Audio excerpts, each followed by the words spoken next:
Allez, c'est parti, cher Lion, pour votre guidance. Alors, on va commencer par le domaine professionnel. Ok, alors ici, on a deux cartes dans l'énergie principale qui est la sagesse et la pénitence. Nous avons ici qui l'accompagne le roi de coupe, la reine d'épée, ok, et une arcane majeure qui est le diable. Alors, pas de panique. C'est pas droit. On va faire ça. Parfait. Alors, par quoi je commence? Je vais commencer par l'énergie principale. Donc, on a cette association, pardon, de la sagesse et de la pénitence.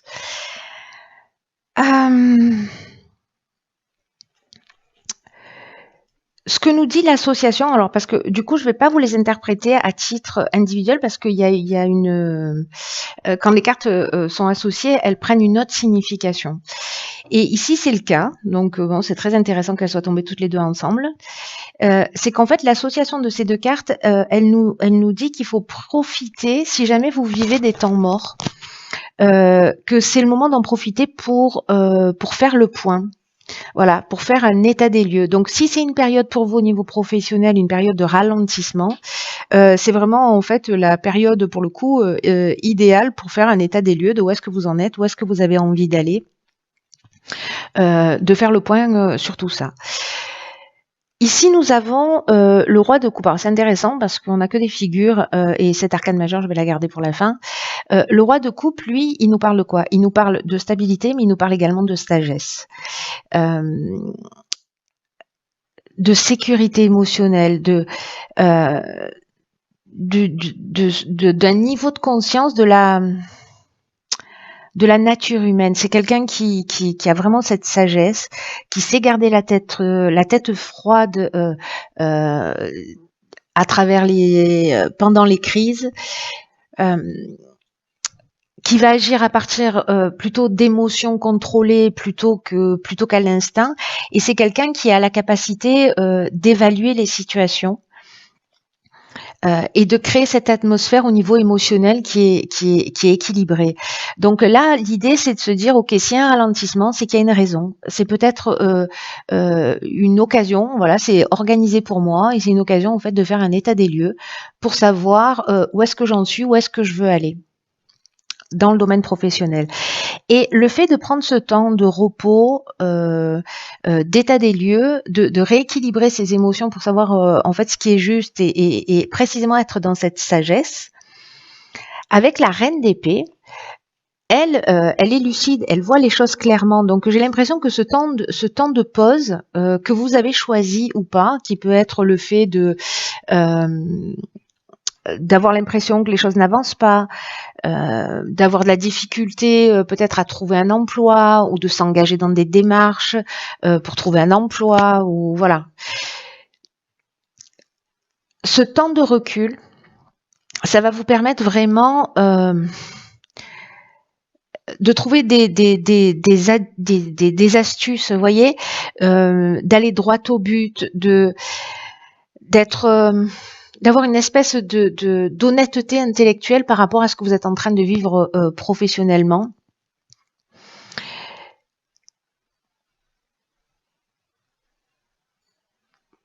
Si c'est une situation de blocage, si vous la vivez comme une situation de blocage, c'est peut-être qu'il faut être attentif à... Comment on va dire ça à la manière dont vous communiquez. Qu'elle soit pas trop franche, trop directe et peut-être il peut y avoir un manque de bienveillance. Ici, la reine d'épée, elle, c'est quelqu'un qui est lucide, qui voit les choses clairement. C'est-à-dire de trouver une nouvelle stratégie au niveau professionnel. Elle voit en fait ce qui peut aller à terme et ce qu'il vaut mieux éviter et les directions dans lesquelles il vaut mieux éviter d'aller.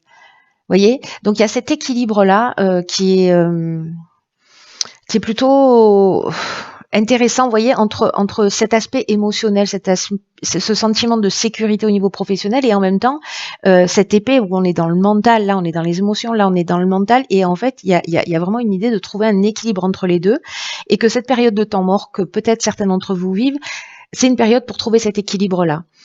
On se pose, on réfléchit, on se connecte à ses émotions, on se connecte à son ressenti, on se connecte à la sagesse de son corps pour voir les choses plus clairement, pour prendre des décisions et remettre en place en fait une stratégie. Ici, nous avons donc le diable. Ce dont ça nous parle, c'est peut-être un sentiment au niveau professionnel de perte de direction, de perte d'identité, où on se sent peut-être, où il y a une forme de culpabilité parce que les choses elles avancent pas comme on voudrait, ou parce que précisément on se sent ligoté. Vous voyez, on se sent contraint dans une situation, on se sent enchaîné. Et ici, ce que ça nous dit pour moi au niveau professionnel, ici ça nous parle de créer, ça nous parle de création, ça nous parle en fait de trouver son axe et de trouver du sens à ce qu'on fait. Il y a aussi ici une idée de réunir deux polarités. Alors c'est intéressant, est-ce que c'est la polarité masculine et féminine? Parce que là on a et un homme et une femme, et de retrouver cet équilibre. Est-ce qu'il y a un déséquilibre entre les deux? Est-ce que justement on est dépendant d'un des deux et que du coup on est enchaîné et que en fait là il y a vraiment au niveau professionnel, si pour certains d'entre vous il y a des remises en question, des galères, des situations compliquées, en tout cas avec un sentiment de stagnation ou de retard ou ce genre de choses, c'est organisé pour vous. Alors je sais que ça peut être compliqué à entendre, mais voilà, c'est l'énergie qui est proposée et si pour certains d'entre vous ce message résonne ou que vous vous retrouvez dans cette situation, plutôt que d'être dans une forme de culpabilité, dites-vous ok, là je suis là, c'est une période de calme, qu'est-ce que je vais en faire? De toute façon, là, je peux pas faire avancer les choses. Il y a quelque chose à l'intérieur de moi que je dois rééquilibrer pour que les choses elles puissent avancer. Donc il y a quelque chose de cet ordre-là au niveau du sens et de la direction qu'on va prendre au niveau professionnel. Dans le domaine sentimental, nous avons l'homme, nous avons le page de coupe qui est déjà sorti sur le tirage précédent, je crois, le 7 de bâton et l'ermite. Ok, donc c'est vraiment une période d'introspection. J'en parlais sur le tirage précédent avec l'énergie de la nouvelle lune qui est en Capricorne et qui correspond en fait à une période d'intériorisation, une période de germination. On va prendre du temps pour soi. Là, c'est ce que ça nous dit. C'est l'association de ces deux cartes. Elle nous parle de ça, de l'ermite. Donc aussi au niveau sentimental, peut-être qu'il y a quelque chose qui est en train de stagner ou alors vous êtes en train de vous poser des questions. La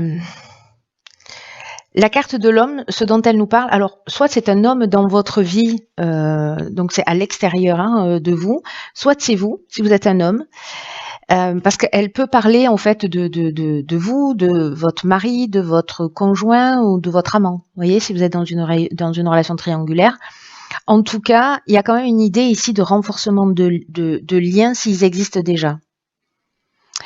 Peut-être la concrétisation aussi d'une relation, d'une liaison. Voilà, je dis liaison dans le sens extra-conjugal du terme, ou peut-être d'une rencontre future. En tout cas, il y a quelque chose qui se crée, il y a ce lien. Alors, est-ce que c'est lié précisément à ça, à une aspiration, une perception de l'amour? Parce que le page de coupe, il est comme ça, lui, il est comme ça, comme si c'était un vieil ami. Je le connais super bien, on a partagé plein de trucs ensemble. Il est sensible, il est romantique,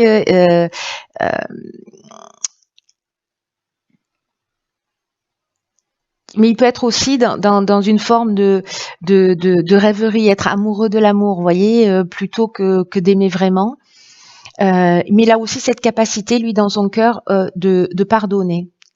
Et ça nous parle aussi potentiellement du début d'une relation, amoureuse. Donc il y a quelque chose en fait qui peut se produire, que vous soyez si vous avez quelqu'un en tête et que vous vous posez des questions, que vous soyez célibataire ou déjà en couple, etc. Et voilà, peut-être vous êtes attiré par une personne avec cette envie peut-être de concrétiser. Le 7 de bâton, lui, nous parle précisément de défis, d'objectifs, ou peut-être d'être, vous voyez, parce que là, elle a ses 7 bâtons, elle est centrée, mais voilà, elle détourne son regard. C'est un peu comme une idée de refus de changer d'angle de vue par principe. C'est-à-dire, on pense quelque chose et on n'en démord pas. Il y a peut-être aussi une idée de détermination, parce que c'est ce qu'elle montre, de la détermination, et dans le fait de dire non, peut-être de dire non à une relation, peut-être de dire non à une proposition, parce que vous prenez conscience que de ce que vous risquez de perdre aussi. Il y a aussi peut-être une idée au niveau sentimental d'être sur la défensive. Peut-être que quelqu'un va venir ici vous proposer son amour. Il y a peut-être une nouvelle relation, mais vous allez vous sentir sur la défensive, peut-être parce que vous avez été blessé ou parce que peut-être que vous avez besoin ici d'un moment de solitude choisi, parce que c'est un moment aussi qui est important pour vous recentrer sur ce que vous voulez vraiment. Parce que ici, vous voyez, avec cet escalier ici, c'est tout un cheminement et pour faire rayonner votre lumière intérieure. Et peut-être que c'est ça dont vous avez besoin aussi au niveau sentimental. C'est marrant parce qu'en fait, comme ça se manifeste dans le domaine professionnel, ça se manifeste également dans le domaine sentimental d'une certaine manière. C'est-à-dire que c'est comme si c'était un problème, façon de parler entre guillemets, de timing. Et que là, il y a autre chose à résoudre. Il y a autre chose sur lequel il faut se concentrer. Donc c'est peut-être une solitude voulue, peut-être que c'est pas forcément le cas. Ici, à partir du moment où il y a cette idée de défensive, moi je pense que peut-être que c'est lié à vous. Ou peut-être que c'est une personne en face de vous aussi, c'est possible, mais soit quelqu'un qui vous propose son amour et vous dites non, voilà, moi je suis déjà mariée, donc non, c'est pas possible parce que je prends pas le risque de perdre mon conjoint, par exemple. Ou alors j'y vais, peu importe les risques que je prends, j'en fais qu'à ma tête, j'en démords pas. Mais là, peut-être qu'on vous demande aussi de prendre le temps de réfléchir à ce qui est juste ou ce qui l'est pas pour vous. De réfléchir peut-être aux conséquences des actes. Ou peut-être que vous êtes en face, peut-être que vous êtes amoureux de quelqu'un. Ça me fait penser à des histoires de flammes jumelles. Vous êtes amoureux de quelqu'un pour qui il n'y a pas d'écho en fait. Il n'y a pas d'écho. Peut-être que c'est quelqu'un de solitaire, quelqu'un qui est isolé, peut-être quelqu'un dont vous n'avez pas de nouvelles, quelqu'un qui est dans une autre étape de sa vie.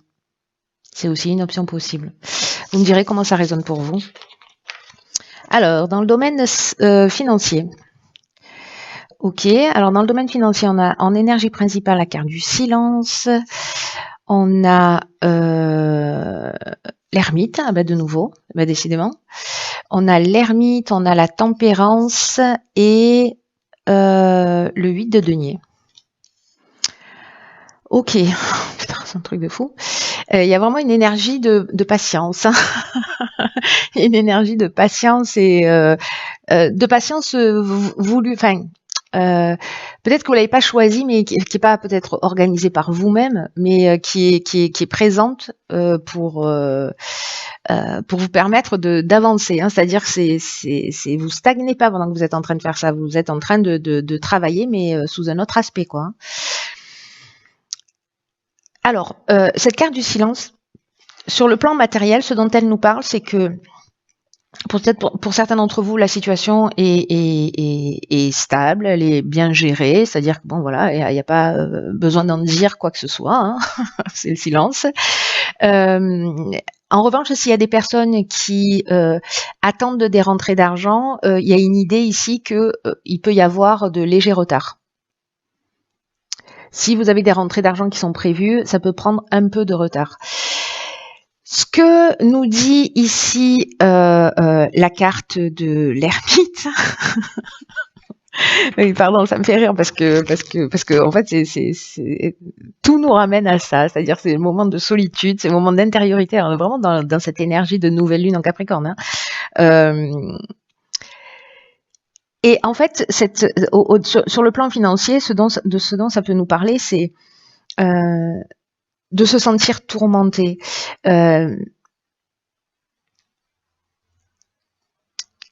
Peut-être de réfléchir à comment mettre au monde de sa lumière. Vous voyez, en plus l'image sur le tarot précédent, elle est là, ça lui sort de la tête ces bougies, mais là voilà. Il y a une idée de mettre au monde peut-être ses idées, de mettre au monde sa lumière.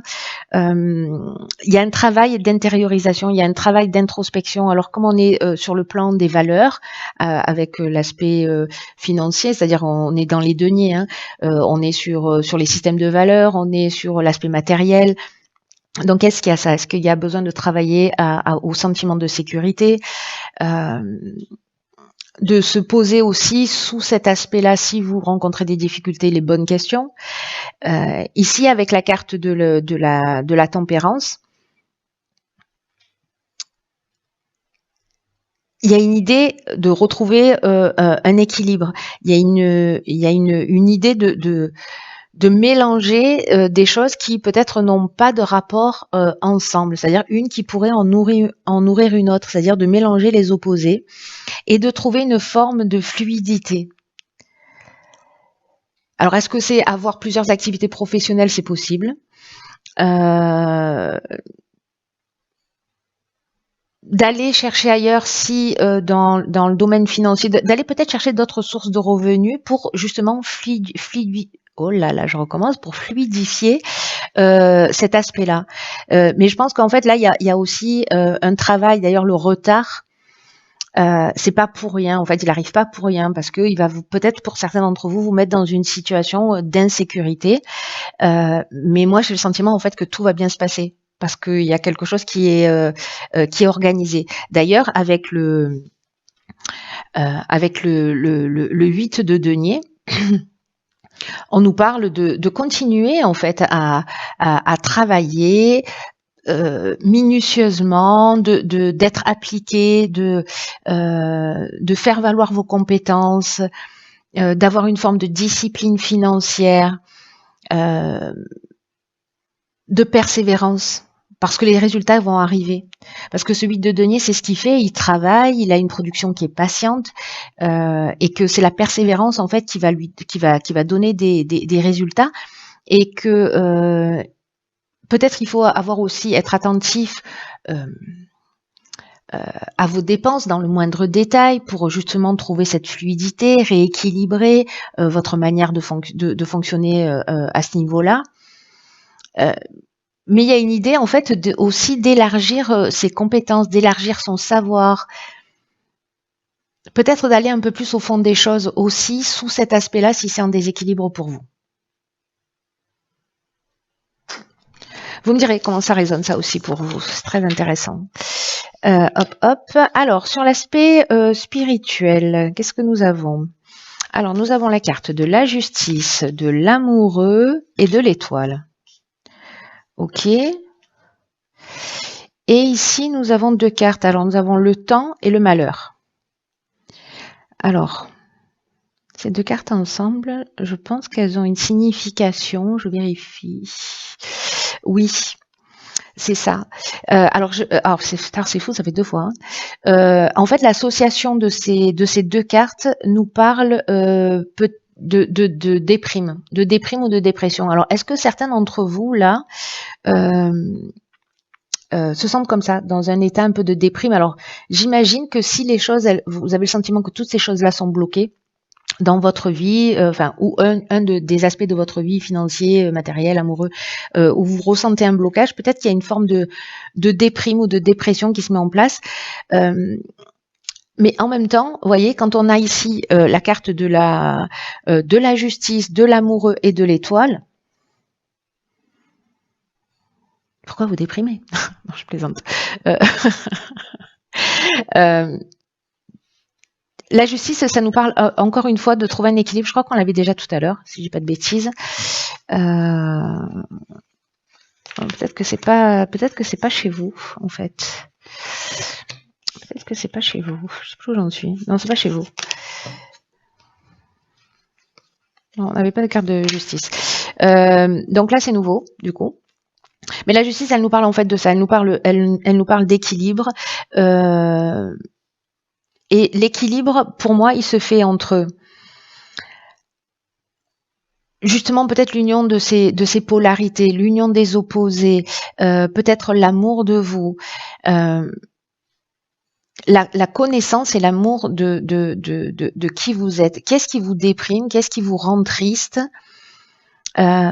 Et de trouver un équilibre entre ce que vous avez vécu et vos aspirations. Vous voyez, de mettre de la fluidité, parce que peut-être c'est ça qui vous rend triste, c'est-à-dire que vous avez des aspirations qui sont là, qui sont l'étoile, et qu'il y a peut-être une désunion. Le diable qu'on a vu tout à l'heure, en fait, il nous parle de ça. Hein. Il nous parle, diable, ça veut dire diablo, ça veut dire désunir. Hein. Donc ça veut dire qu'il y a des parties de nous qui sont séparées.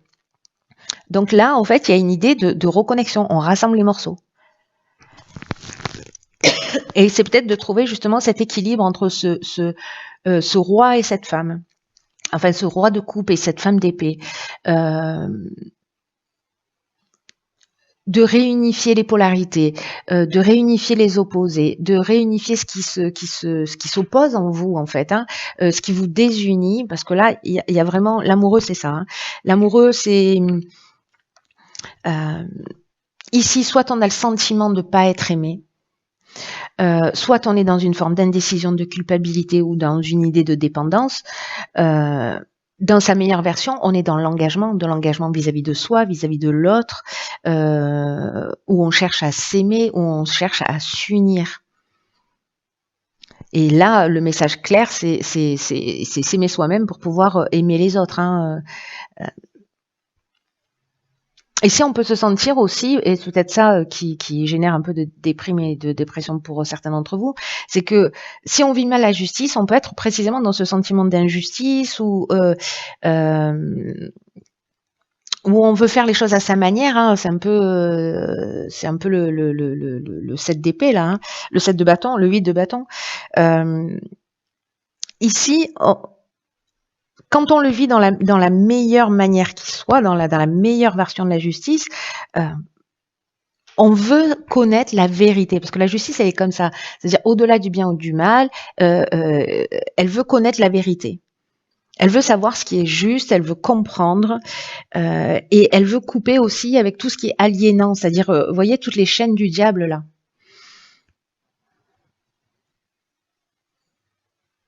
Donc il y a une idée ici pour moi de retrouver du sens et de rééquilibrer là le macrocosme et le microcosme. Avec la carte de l'étoile, c'est la boussole un peu.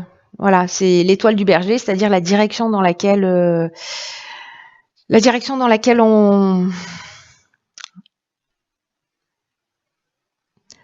on va et de le faire d'une manière authentique. Il y a une idée ici de trouver sa lumière. Il y a une idée de l'exprimer. Il y a une idée de se mettre en accord avec des lois cosmiques. Voyez dans les différents domaines de votre vie quelle est la loi universelle qui s'applique pour vous remettre en lien avec elle, en conformité avec elle.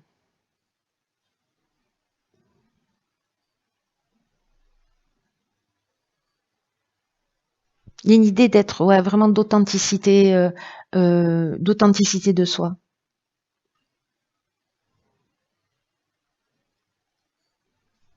Peut-être que certains d'entre vous ont une difficulté à trouver leur place et c'est pour ça en fait qu'il y a cette forme de dépression. Mais en même temps, si elle arrive, alors peut-être qu'elle est déjà là, mais si vous êtes en train de vivre ce temps-là, encore une fois, parce qu'il y a un des domaines de votre vie qui fonctionne pas, laissez-le laissez ce sentiment vous envahir et comment vous dire, alors l'idée c'est pas de s'enfoncer au fond du trou, mais c'est d'arriver à vivre le moment en fait pour comprendre ce dont il est en train de vous parler. Bon, alors peut-être vous pouvez avoir juste des hauts et des bas, hein, et peut-être que certains lions, et je vous souhaite que ce soit le cas pour la majorité des lions, que vous vous sentiez bien dans vos baskets. Mais si c'est le cas, si vous vous sentez comme ça, et je pense que ce tirage, et en tout cas cet aspect-là, va parler peut-être qu'à une seule personne, ou à 2, ou à 10, mais c'est pas du temps perdu en fait. C'est pas tout ça n'est pas en train d'arriver sans raison. Voilà ce que me dit ce tirage. Et que du chaos naissent les étoiles. De garder ça à l'esprit. Il y a un travail quand même à faire sur soi, de compréhension. Voilà. Donc, ne soyez pas dans la frustration des choses qui n'avancent pas. Utilisez ce temps pour en faire quelque chose de positif. Voilà, chers signes du lion, je vous embrasse très fort. Prenez vraiment bien soin de vous parce que personne ne le fera à votre place. Et je vous dis à très vite pour un nouveau tirage. Je vous embrasse.